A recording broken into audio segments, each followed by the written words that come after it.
Hola, Demon. Què tal? Com va?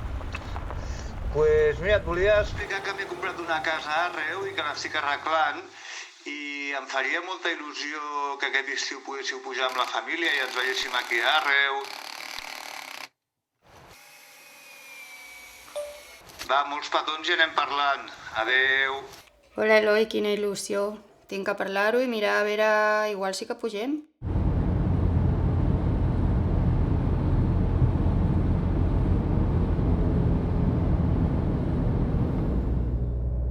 Sempre havia dit que no tornaria a Arreu.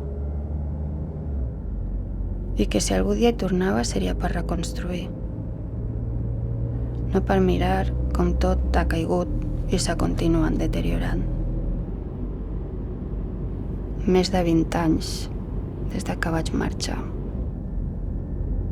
No sé com estarà el poble avui, però l'Eloi ja està reconstruint.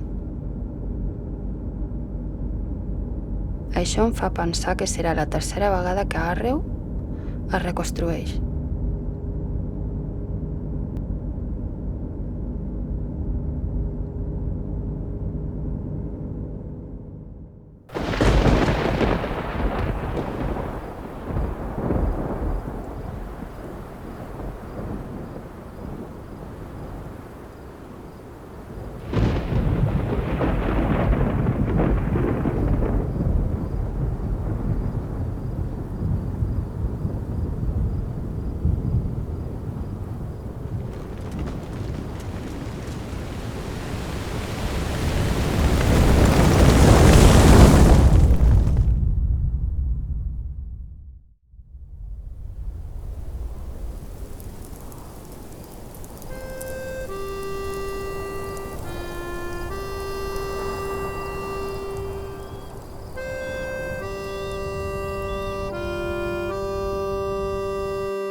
Era una nit d'hivern de 1803 quan aquella gegantesca llau es va precipitar sobre el poble, esclafant-lo completament. 10 cases van quedar completament enderrocades i 17 persones hi van perdre la vida. Tan sols l'ermita de la Mare de Déu de les Neus se'n va salvar del desastre.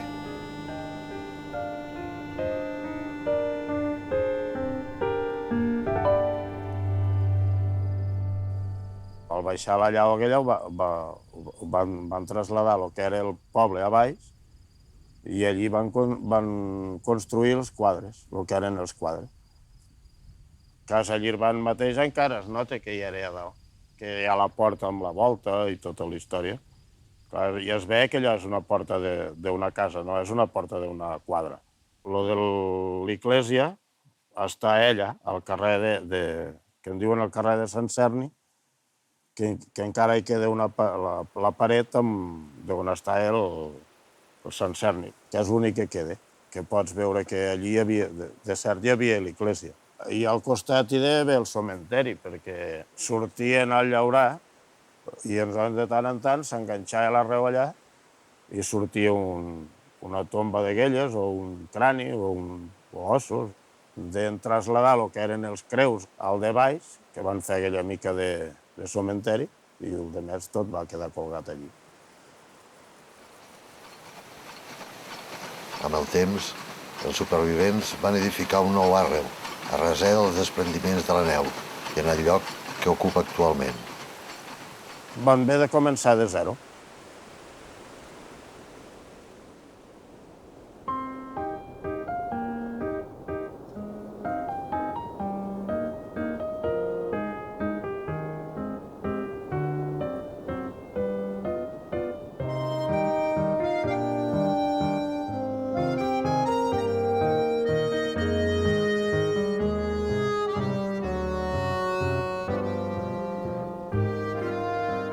Havien passat més de 100 anys dels fets de la llau i eren les primeries dels anys 50 quan Maria Pomé i Maria Cortinat van arribar al nou poble d'Arreu. Eren joves i feia poc que s'havien casat amb els hereus de Casa Nadal i Casa Joan. Aleshores, era un costum que d'un poble a l'altre se casaven les persones, perquè era de la manera que mos coneixíem la joventut, que anàvem a ballar per la festa major d'un poble a l'altre. Anàvem molt a jornal, entre cavall, lligar, arrasclar, bueno, el que fos. Doncs, bueno, també ens vam conèixer en Zorens. El que feien en aquell temps eren les famílies que ja buscaven la dona pel fill. I va ser això. Mira, la família me van acceptar molt bé i, bueno, ens vam entendre i vam vindre aquí. I vaig parir el fill jo allí, a les cases d'Arreu. El meu pare sí va néixer al poble d'Arreu, però jo no, jo vaig néixer a Barcelona l'any 1935. I l'any 1946 el meu pare, com l'hereu de la casa, va decidir pujar-se'n aquí dalt amb la família. I així ens van ser, la meva mare, la meva germana i jo, i ell, cap a Arreu. I va ser així com en plena postguerra el poble es va tornar a repoblar. Aleshores, Arreu tenia 7 cases obertes i hi vivien unes 30 persones. Els pobles tots eren pel mateix estil, que hi havia som també. I Arreu era un poble molt unit, molt guapo, perquè tothom col·laboràvem amb tot. El meu marit feia quasi d'infermer pel poble. S'entenia bé amb les dones, s'entenia bé amb els homes. A Maria Nadal, les vegades que li havia de punxar perquè agafava pulmonies, i ell era el que havia d'acudir amb tothom, perquè s'entenia bé, perquè havia tingut un oncle, que és de Tomeló, que ara ja no hi són a Andorra, que també era curandero, que diuen en aquell temps. I ell se va practicar molt amb aquell home, que era el seu padrí, que era de família. I bestiar que se feia un macho malalt d'això, venia, lo sangrava, ja aquest Tomeló, que era curandero, sí. I totes les cases anaven a buscar. I llavors ell, a contrapartida, com no cobrava res, aquell home, doncs a contrapartida, llavors quan necessitava gent per collir trumfes, o per secar, o per dallar, doncs tots. Anava a Xiu, anava a Sorpe, necessito dallaires per demà, per dallar, per exemple, a la mata d'Arreu. Doncs quan necessito 5 dallaires, doncs em presentava 7. I a dallar a casa Tomeló, perquè li devien favors al meu padrí. Jo de petit tenia les mans plenes de berrugues. I me'l va veure i em diu, has d'agafar un llimac blanc d'aquests de l'hort, diu, te suques la berruga. Diu, i després el claves amb una punxa d'aquestes de barroler. Diu, i tu vas mirant el llimac si se seca. Diu, tal com se seca el llimac, se seca la berruga. Visquíem del bestiar. Sí, teníem cabres, teníem ovelles, vaques, eques, sí, i d'això visquíem. Amb eques era el que menys havíem tractat. Ne teníem 8, 9 eques, perquè una que els necessitaves per poder batre. Portaven les garbes, que segàvem, i llavors me les fes batudes, aquells raigs de sol que feia. I anar voltant el pilar, anar fent allò les eques, més que res teníem per batre, ens anaven molt bé, bueno, els pollins, després no cal dir. Després ens vam girar més amb vaques perquè l'equa només fa una cria i les vaques venien amb els vidells i menjador.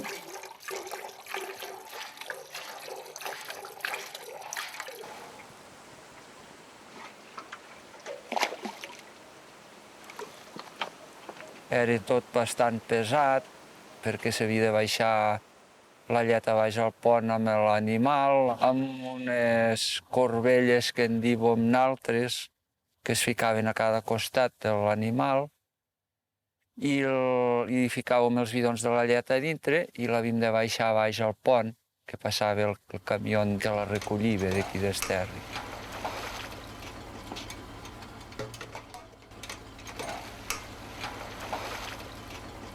Si n'hi havia poca, ens ficàvem un arnès aquí i baixàvem al pont. Si n'hi havia 2 o 3 bidons ja no, però si hi havia un bidó quasi 20 litres, baixàvem sempre al coll.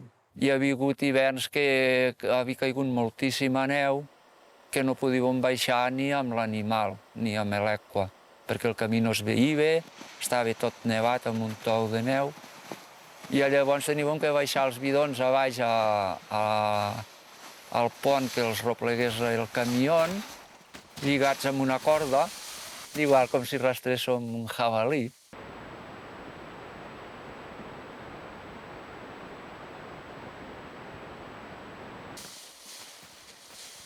Sempre anàvem de camí perquè igual anàvem del poble a les bordes, que en diuen d'Arreu a Arreu de Damunt i d'Arreu de Damunt a Arreu de Davall. Aquell era el nostre trajecte. I si no, doncs cap a buscar el pa al pont i el que fos.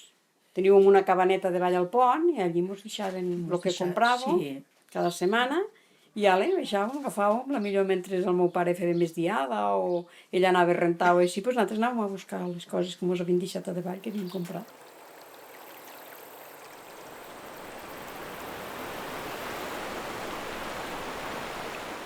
O la gent s'ajudava, qualsevol cosa. Me'n recordo de matar els tocinos, que allò era una festa, allò m'agradava. A l'època de matar els tocinos, mare de Déu. La major part de temps sense llum. Havia caigut un pal perquè anés a dir no sé què, jugar a cartes la gent a casa nostra, fer vi cremat. Hòstia, que la meva mare fer mitja. Fem les llarcers, les mitjons. Mireu.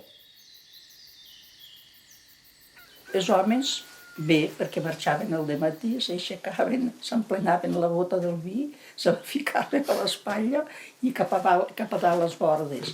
Però les dones érem les que havíem de portar el menjar. Les dones, mira, ja sabíem el que ens tocava. Tot el que fos de pagès.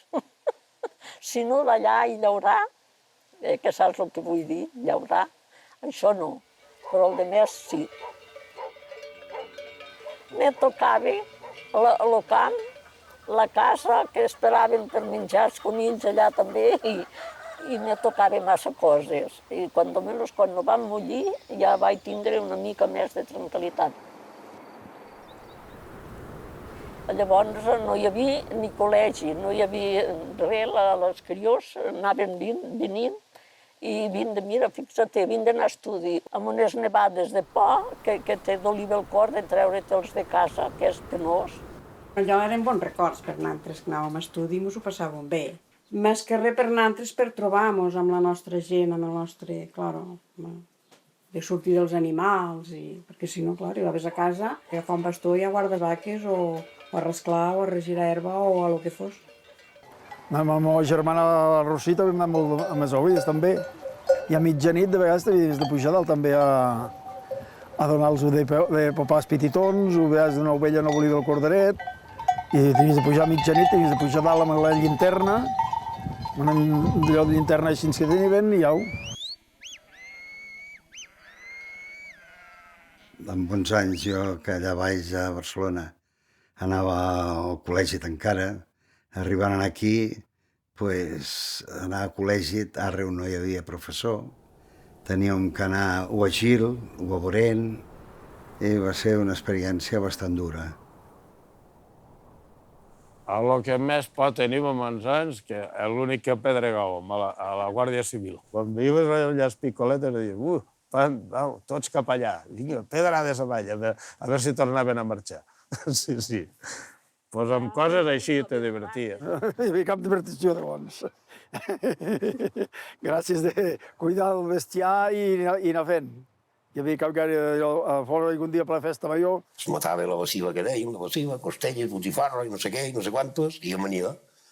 I tothom, els pobles que venien de la festa major de fora, de Gil i tot això, a sopar a casa tombró. I el músic era nazi. Com venien els músics a tocar aquí, era xic, ja em tenia sempre al cap això, I quan era brus també, Sou bastant cas bonic, Va venir un músic i li vaig comprar tots els trastes. I llavors me va passar la tonterada d'aprendre de músic. Sí, havia anat a tocar arreu, sí. Llavors que estava muntat tot el poble. Sí, havia anat al Placeta, a la Pariaum, i ballaven allí. Sí. Rubén de unos ojos negros, després Adelita, i després hem tocat d'altres peces que hi havia. Reloj, me marques les hores. Sí, tots els balls que es tocaven eren bons. Sí. I clavelitos també.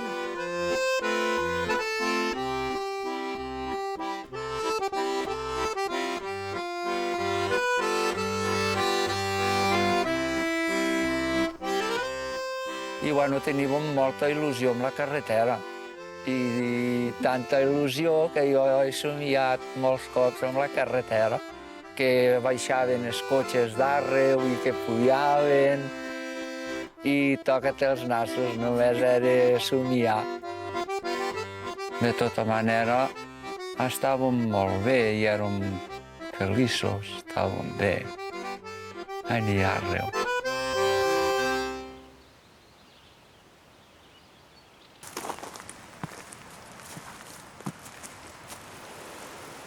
Però el temps passava i arreu, a finals dels anys 70, encara no tenia carretera.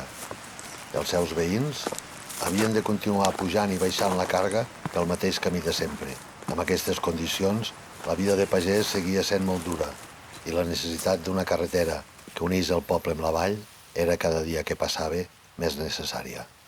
Tothom tenia l'aspiració d'ella, els vells, un tros de carretera, un tros de pista per pujar, un jeep, en fi, un carro, el que fos. Però es va anar matant, es va anar deixant, i un any per una cosa, un altre any per una altra, i tota la gent no feien la suficient força. No ho sé. Ui, el meu germà bastant vivia. Antes de morir va dutxar bastant, com va anar a Barcelona, va anar a molts puestos, però... Per una raó o per una altra, fins aleshores, tots els intents de fer la carretera, inclús alguns de molt agosarats, havien fracassat. I aquell mossèn volia ficar un cable d'allí del bosc aquell i baixar fins davall a la carretera i baixar arbres, vendre'ls i amb aquells diners fer la carretera al poble d'Arreu. Però hi va haver gent d'allí del poble que tenen alguns bancals allí sota el poble, però no havia de pujar a la carretera i no ho van voler tampoc. Jo vaig sentir que es faria la carretera també en aquell temps, es faria, però es veu que hi va haver-hi uns quants inconvenients per part del poble, que si un li agafaven tot i li tallaven, que si l'altre per un trosset que me n'agafa no val la pena, i es veu que la cosa també, uns per als altres, la cosa no va tirar endavant. Perquè se podia fer per molts altres puestos. Ell donava la volida, la carretera, com tothom d'Arreu. Tan tontos no en som, en aquesta casa. El que passa és que els enfocàvem a menys dany. Quan se va fer els tipus de Borem, ja Armengol de Sorte, que llavors portava això, va dir, allí era l'hora que ells s'havien de posar en raó, perquè igualment li agafaven finques nostres i els ho donava amb tranquil·litat. Mira, sé que feu per allí, jo no m'importa. Era la millor. I ell ho grava bé, perquè igualment era perjudicat, però diu, quan menys que hi hagi la carretera, ja que l'únic poble que no n'hi ha, que facin carretera. I ho podien fer, només tornaven la culpa que hi havia de fer un pont. Però aquell pont, el riu està baix, aquell pont era així. Amb 4 xavos passaven el pont. I no els hi va donar gana mai. Allò no van voler acceptar mai. Perquè eren 2 quilòmetres i totalment pla. Sí. I tants entrebancs i desavenències per fer la carretera que va arribar un moment en què es van començar a perdre les amistats i a crear greus conflictes entre les famílies.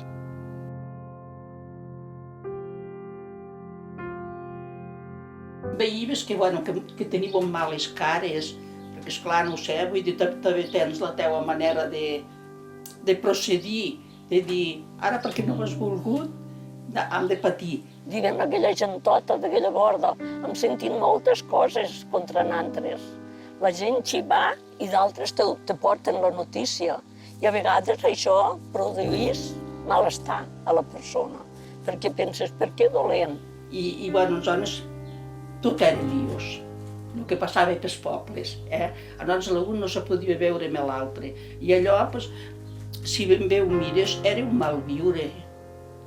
Perquè, bueno, esclar, ens necessitàvem tots, perquè érem 7 cases, però, digues, ara, si passa alguna cosa, com ho farem? I el que vam sofrir nosaltres per la carretera és millor que no se sàpiga, però perquè tampoc sabem el que va ser, que aquí ens van posar foc. Ja ho he sentit a dir. No són coses molt greus, aquelles. Aquelles no s'obliden mai més. El que va passar a aquesta persona i el companyant que tenia, i aquest, no sé si ja ho van passar, però molt negre, anaven per nantres, no es volien cremar. I aquí ja cremava, ella I van aprofitar que estàvem jo a la festa major d'Escalarra i ells estaven dormint i van pujar i van fotre foc a dalt. Tot Déu se va posar en marxa. Al veure una festa major, allò ja es havia cremat.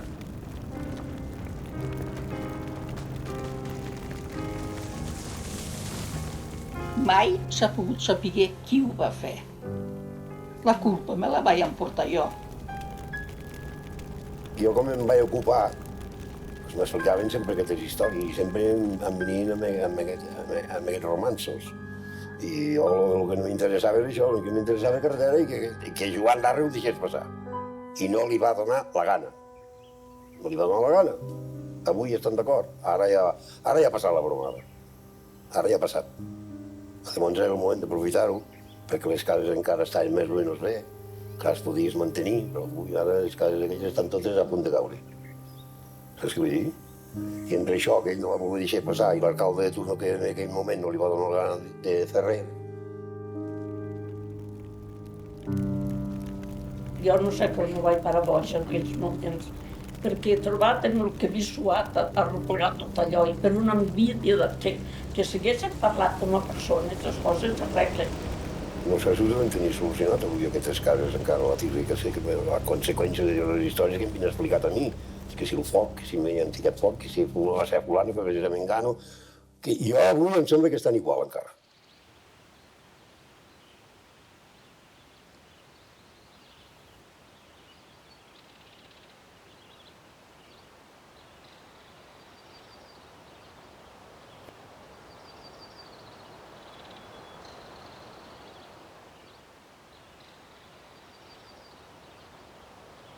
Llavors també encara era més problema viure allí, bastant més.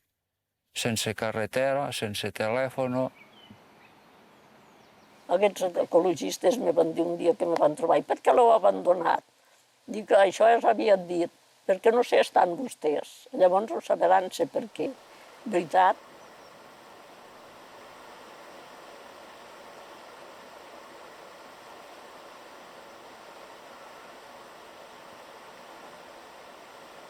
És que és molt pesat aquí.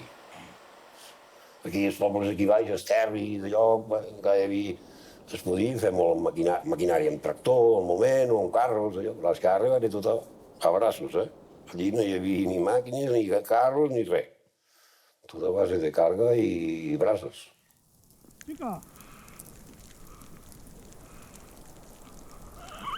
Pica! Pica!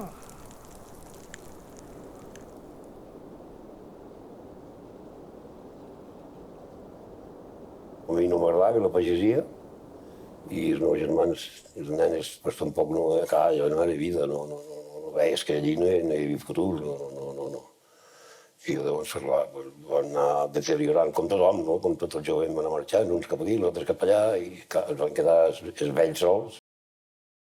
Aleshores també la llet va començar a anar malament i ja se van començar a desmoralitzar i Nosaltres amb la casa que teníem, doncs, teníem intenció de muntar alguna cosa en aquella època, sí. I jo suposo que d'altres cases haguessin fet igual, de tot eren molta colla de gent, van haver d'emigrar tots cap a Andorra, cap a Barcelona, cap a tot arreu. I tots van fer igual, de Florentina, quin remei, es va quedar. No havia carretera, aquestes coses ja eren impossibles. Per guardar les cases, per guardar-ho tot, perquè, clar, necessitaves un paleta, tot havia de poder caminar i la gent ja no volia fer aquestes coses.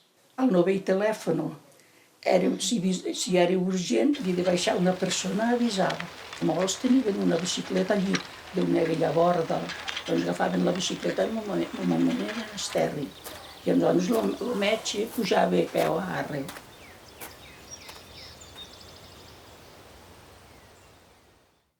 El meu pare en pas descansa va morir. Al morir ell vaig veure jo que el futur en aquí dalt i més arreu pues, vaig perdre ja la joventut i vaig considerar que havia perdut prou. El meu futur pues, era tornar a Barcelona, no? La meva mare va dir, aquí a casa no foteu res. I mira, el meu germà va marxar el primer, les meves germanes van marxar també, i després vaig marxar jo, i van quedar tots dos sols. Vam decidir una mica per problemes de salut, perquè el meu pare va tindre problemes de cor i allà no podia viure, perquè no es podia pillar caminant, no podia viure, no podia fer el pagès allà perquè era tot dur i ell no podia fer aquella feina i llavors pues, havia de ser la solució marxar d'allí.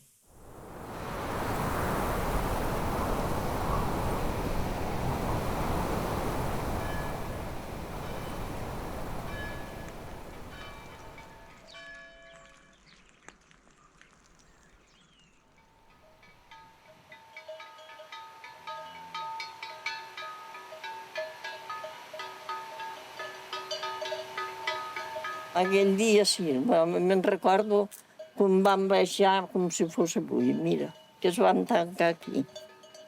Sí, allò sí.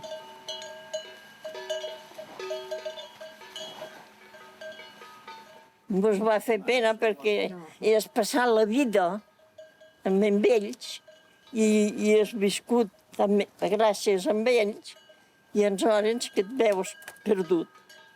Allò de dir, doncs no queda res.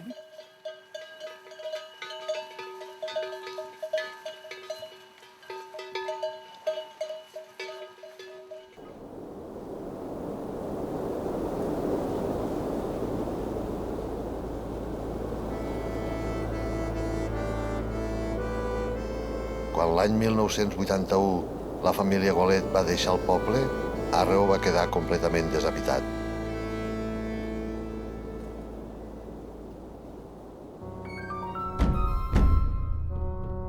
I aleshores va començar l'expoli i els saqueig.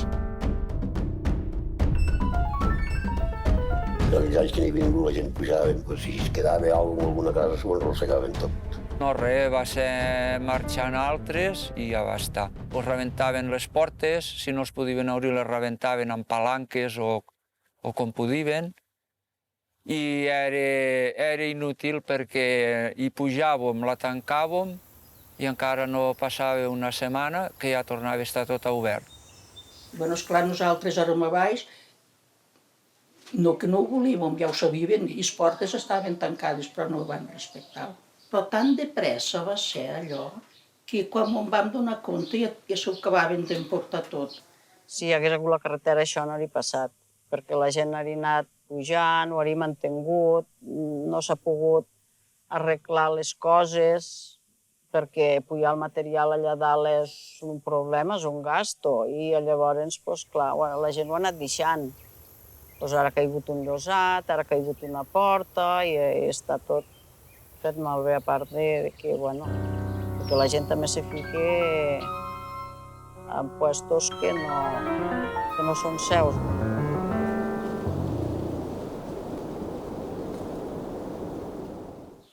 Parlar dels hippies, del mateix país, després s'ha anat sapiguent que eren els del mateix país que hi anaven a mirar el que se podien emportar i fer malbé.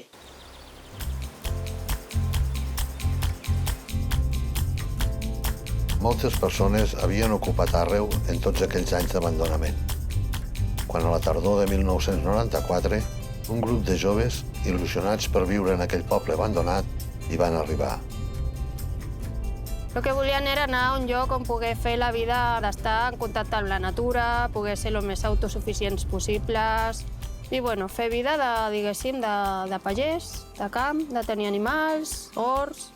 Això era la nostra idea. Una vida molt semblant a la dels pagesos d'Àrreu, però amb una gran diferència entre ells. Aquells joves neorurals havien escollit aquell poble i aquell model de vida. En canvi, els propietaris, els joves d'Àrreu, s'ho havien trobat per naixença.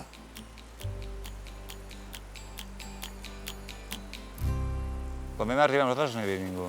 I vam arribar a Àrreu un col·lectiu de 3 persones amb ganes de reviure aquest poble abandonat.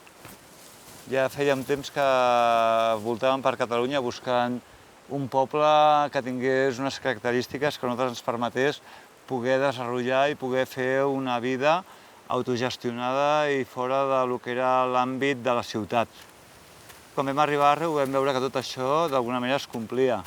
Hi havia aigua, hi havia terres, i hi havia molt bona predisposició per part d'alguns propietaris de deixar-nos les cases i de que nosaltres poguéssim fer el nostre projecte de vida.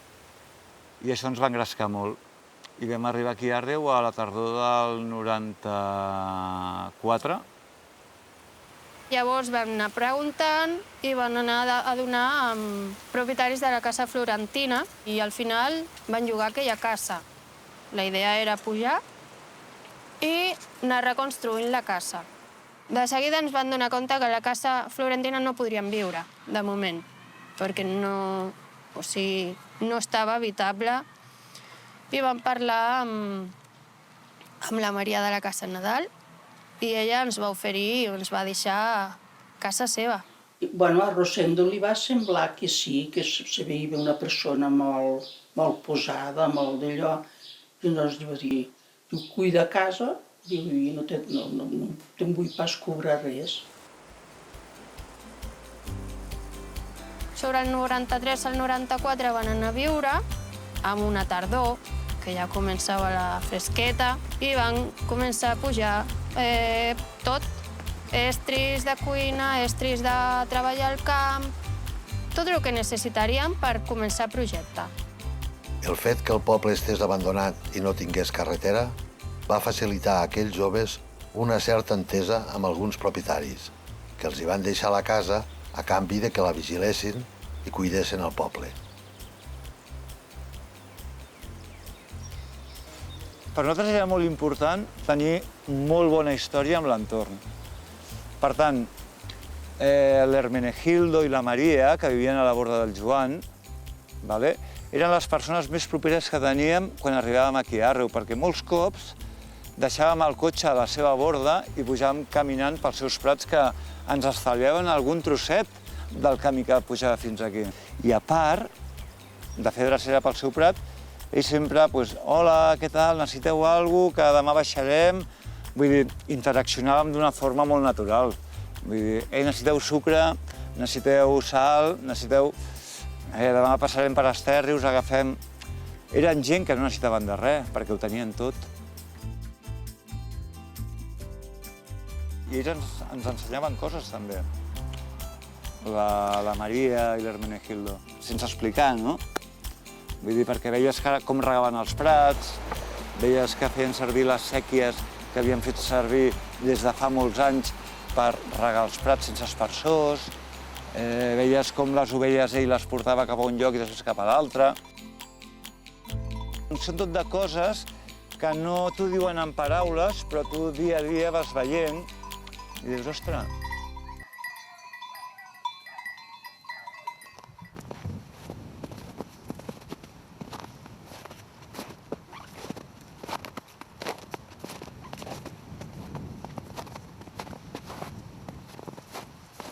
què passa? La vida allà és molt dura, psicològicament i físicament. És molt dura. Tens que anar a comprar qualsevol cosa, l'has de pujar a l'esquena. Tens que anar a treballar, igual a pistes d'esquí, surts de nit. Baixa tota la nevada, baixa pels prats, treu el cotxe de sota la neu, condueix fins a Espot o fins a on vagis. Treballa, torna, tens animals, tens que pujar a l'esquena des de la bombona de butano, el blat de moro pels animals o el menjar que li donis. Clar, això és una vida molt dura. I a vegades no ens posem d'acord en alguna cosa, o jo puc comprar això i l'altre no. Cosetes que surten de la vida quotidiana ja surten, doncs una vida dura així, doncs surten més.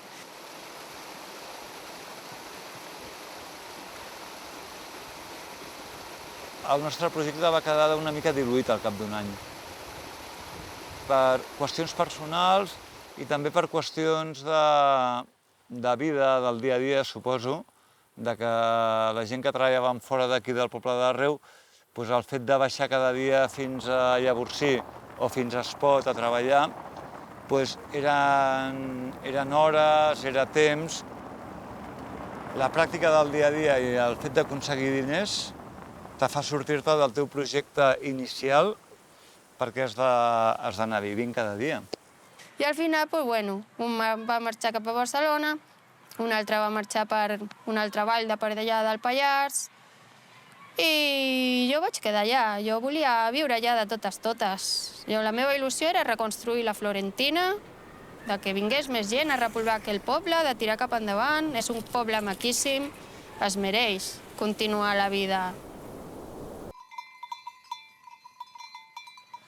Vaig treballar de tot. Portava a casa la muntanya, baixar cavalls de la muntanya, ajudar de pastora d'ovelles. Anava fent feinetes. I, bueno, les coses no sempre sortien com volia. Lo d'aconseguir estalviar per agafar gent que m'ajudés a pujar el material i arreglar les cases, això no sortia mai. Sempre arreglava per un costat, s'espaiava per un altre. Més els inconvenients de viure sola a la muntanya, que la gent es pensa que pot dir-te el que pensa, comencen un amb tonteries, que si ets una dona sola, que si fas aquí, que si fas allà, que si tens un gat, que si no tens no sé què, que si aquesta casa no és teva. Bueno, jo allà aguantava perquè m'agrada molt. La felicitat més gran que tenien allà era quan menjaven tot nostre. Coses que havien plantat a l'hort, coses que ens donaven els conills que teníem, les gallines, els millors ous del món, sempre, els ous d'arreu, tothom m'ho diu. Jo em sentia tota plena de força, plena de vida, i cap endavant. Anava a Arreu i li deixava fer llenya pel cantó del darrere de casa, dels trossos que són nostres. Dic, pots tallar els arbres que vulguis, no vagis a fer llenya allà lluny, i la tens aquí prop, la deixa fer, i sempre, dic, com pots estar aquí sol, xerrau, molt simpàtica. Dic, però mira, estic a gust, dic, però sol aquí en un poble, dic, jo és que no m'hi quedaria. I no, ella m'és contenta. La relació amb la gent de la zona, molt bona, hi ha molt bona gent allà. Jo enamorada.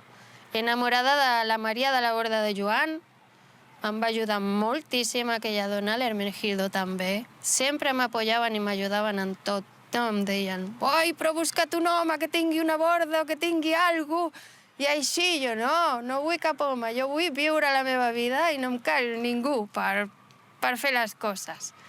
I bueno, allí jo els ajudava, amb les ovelles o amb els cavalls, ells m'ajudaven, em donaven un conill o... Sempre m'ajudaven en coses, I allà o feien pa, a vegades feien pa arreu, al forn de la Casa Nadal, li baixaven un pa... I molt bona relació. Amb la Maria de Casa Nadal també molt bona relació. Una dona, per mi, increïble. També me'n recordo sempre quan anava amb la bici per Esterri i em caia molt bé. Sense elles dues jo no hagués pogut viure ja aquests meravellosos 4 anys, segur. N'hi va estar de gent, van tenir animals, però bueno, arreglar res no. Perquè, clar, el que diem, posar una estufa allà en una habitació i fer un forat enllosat, no és el que s'ha de fer. Llavors, arreglar les coses, no. Tampoc teníem tants recursos de poder pujar el material que calia per arreglar allò. Sempre anàvem fer una mica, el que podíem amb aquell material. Llavors venia una altra ventada, una altra nevada, i després de les nevades la cosa una altra vegada s'havia espatllat, sinó per un costat, per un altre. Igual que una paret, colava l'aigua, començava a desmuntar-se per un costat, posaves pedra, posaves ciment, venia una gelada i s'espatllava. Llavors, clar, jo, en aquell sentit, era molt petita per tot allò que havia que arreglar, molt petita.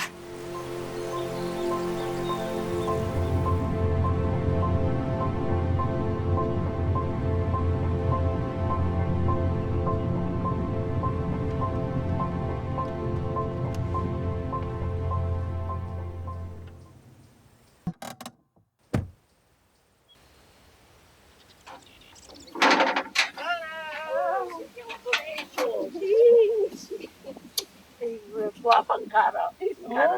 Maca, Maria. Ella estava a Arreu, llavors. Sí. Què? Molt bé, molt contenta de venir a visitar-vos. I on vius ara?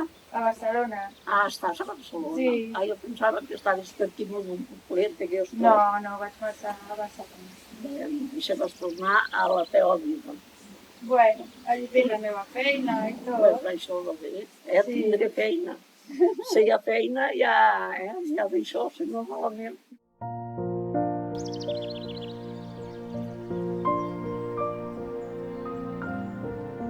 Mira, que yo por tu herbas que curas.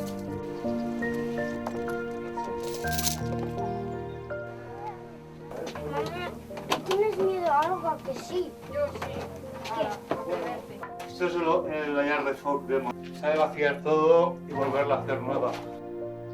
Quan vivien aquí, aquesta va ser la meva habitació lliure un temps, a casa Florentina. I dormia a aquesta habitació d'aquí i aquí hi havia un forat al sostre. Les ovelles, mira, ja ha caigut. Mira. Entraven per una finestra, entraven pel pallès i no per allà. S'anava per allà el vàter que tenia. Y que me quede un nivel así recto y que no se me vaya a la pared. També, perquè hi ha la manera que hi ha de fer... que és caca de vaca, Sí. amb sorra Sí. i una mica de cal, crec. Pero aquí no hay vacas.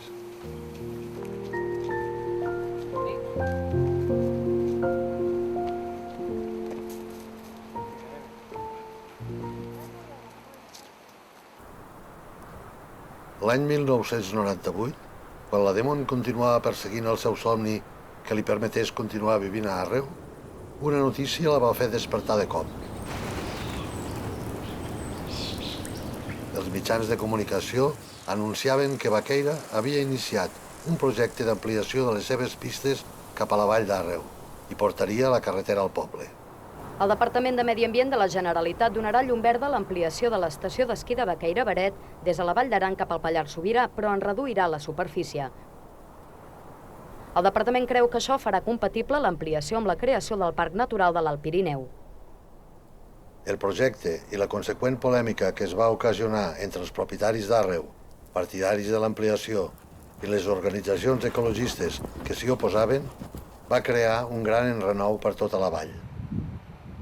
El projecte, que des de l'inici ha estat polèmic, continua sent mal vist per les entitats ecologistes i conservacionistes, perquè consideren que posarà en perill un espai fins ara verge com la Vall d'Àrreu. Nosaltres ens mostrem totalment contraris a aquesta ampliació i, per tant, nosaltres emprendrem totes les accions una vegada tinguem la resolució de caràcter jurídic i social que siguin necessàries per aturar aquest projecte. Els tercers en discòrdia són els pobles de la zona, que veuen amb bons ulls el projecte. Per Arreu i per tota la vall, perquè no solament hauria estat bo per Arreu. Ens volen fer creure que per fer una pista amb una muntanya de guetes o ficar-hi uns cables que s'acaba el món. I no és veritat, no és així. Perquè si no, allà dalt a Suïssa i Àustria ja faria molts anys que s'hauria acabat el món. I està tot ple de cables i telefèrics i hi ha de tot i el món no s'ha acabat. No es faran la carretera i bueno, hi farem gent, se farà poble. Al mig de tota aquesta polèmica, la visió conservacionista de la Demon, més propera als ecologistes, no va agradar a alguns propietaris i va afectar greument la seva vida a Arreu. La gent llavors va començar a pensar que allò era un minador. Allò es podria vendre per molts calés, qui tenia una casa allà era, bueno, no sé, i van començar també les amenaces. Bueno, que em fotrien fora, que allò no era casa meva, que jo allà no pintava res. I clar, viure així tampoc és vida. Després, jo m'hagués quedat a lluitar, perquè jo no volia que allà se'n fessin pistes d'esquí, però qui sóc jo? No tenia res, ningú no volia vendre'm, no tenia possibilitats d'arreglar-ho. I, bueno, tantes amenaces, tantes tonteries. Va arribar un moment que això em va començar a minvar una mica.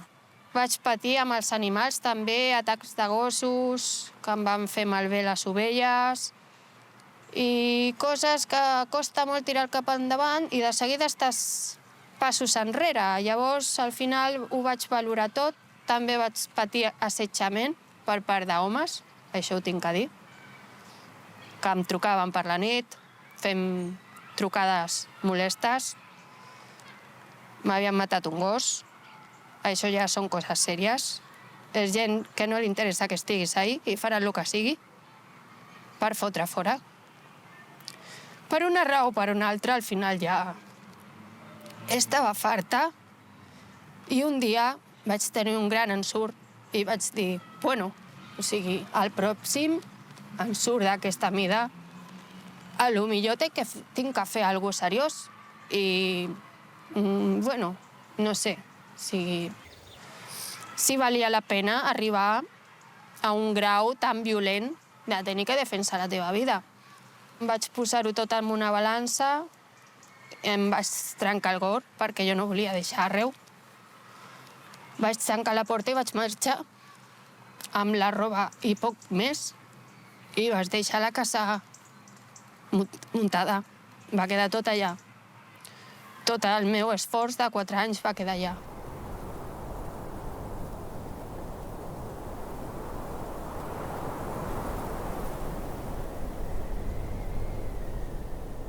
Hasta que no la van veure fora, no van parar. I si no has marxat, cada vegada els hi eren fer més grans.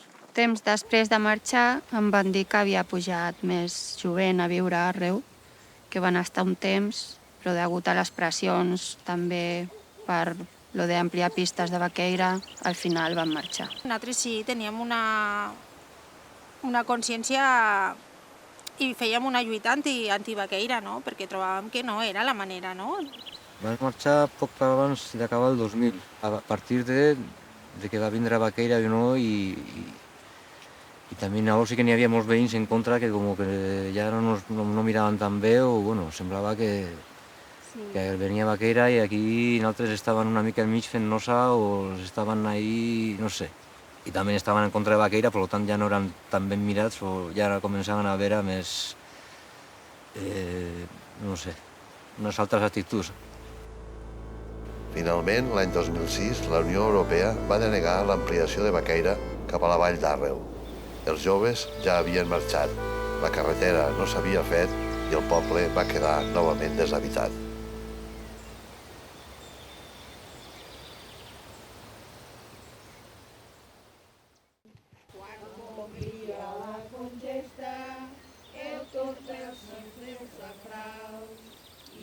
Després de més de 20 anys d'absolut abandonament, la insistència d'alguns veïns i els canvis en les formes de vida al Pirineu estaven a punt de fer possible la construcció de la desitjada carretera al poble d'Àrreu.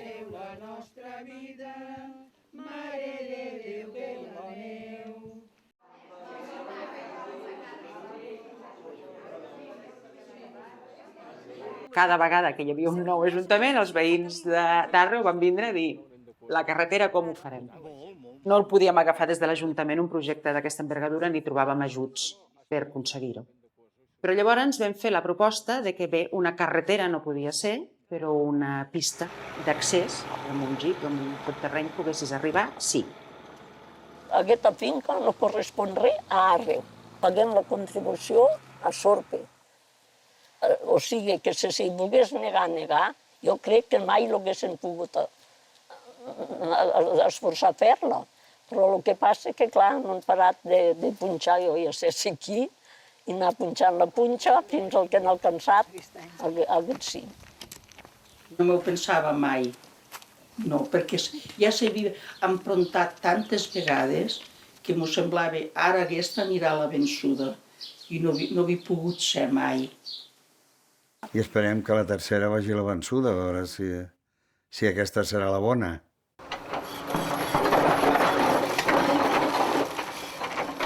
Clar, jo he lluitat, he estat 8 o 9 anys lluitant per tornar a fer la carretera. I sembla ser que al final, ara d'aquí un parell de mesos ja la tindrem feta. Una mica massa tard ara, que ha caigut tot quasi a... Nosaltres la casa ha caigut. L'altra caseta que té un mes amunt també ha caigut.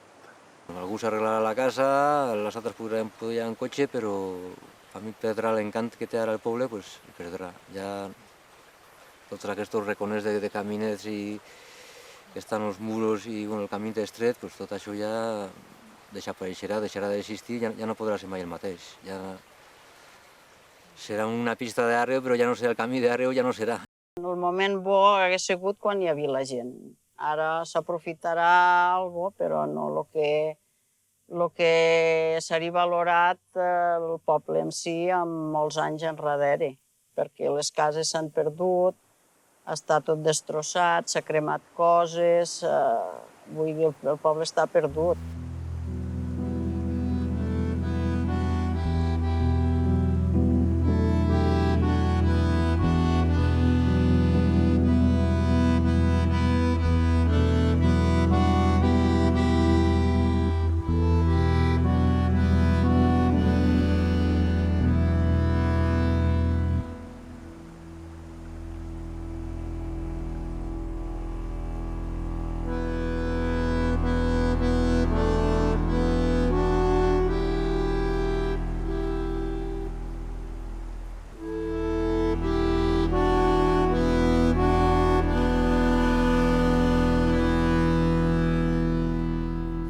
Que ens volem arreglar les cases.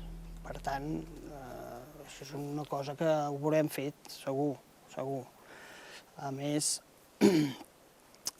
són cases que les hem de preservar, perquè el patrimoni arquitectònic és únic. Tenim una església, que és Sant Cerni, que és aquesta d'aquí darrere, que és del segle X, és un preromànic, i llavors la Mare de Déu de les Neus, que és del segle XII, que és un romànic. Clar, és un patrimoni que hem de potenciar i l'hem de conservar. Ma germana va lluitar i ha lluitat molt. Ha anat a trobar moltes persones. Al final sembla ser que serà possible fer un camí, però si no s'ha lluitat molt. Ha sigut el problema de perjudicar tot un. I ell no va voler donar mai pas.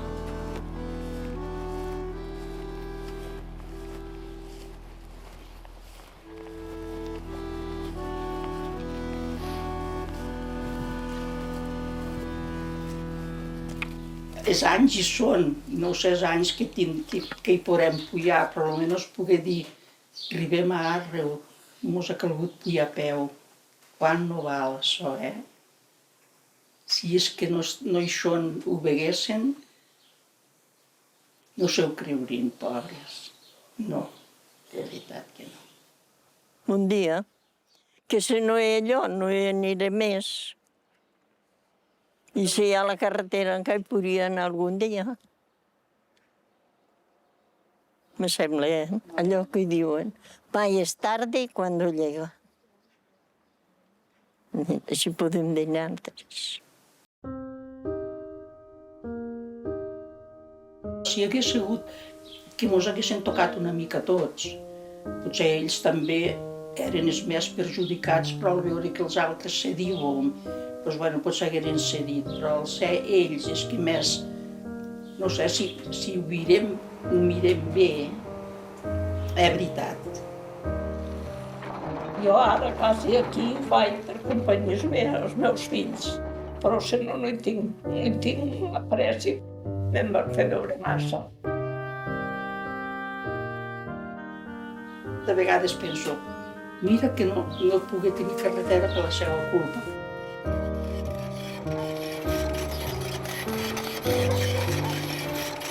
Però per un altre costat penso, i tu què hagueres fet? És que no ho saps, no ho saps.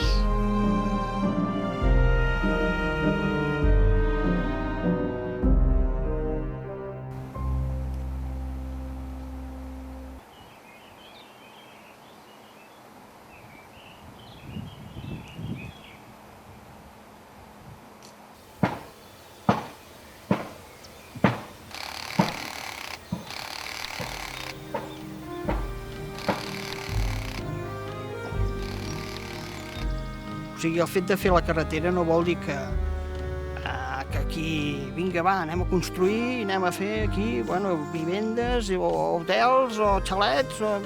No. Jo crec que la gent el que volen és recuperar casa seva, no? Jo crec que sí, que la gent faran. Recuperar Sant Cerni, refer aquests camins. Amb esperança que el poble torni a tenir vida.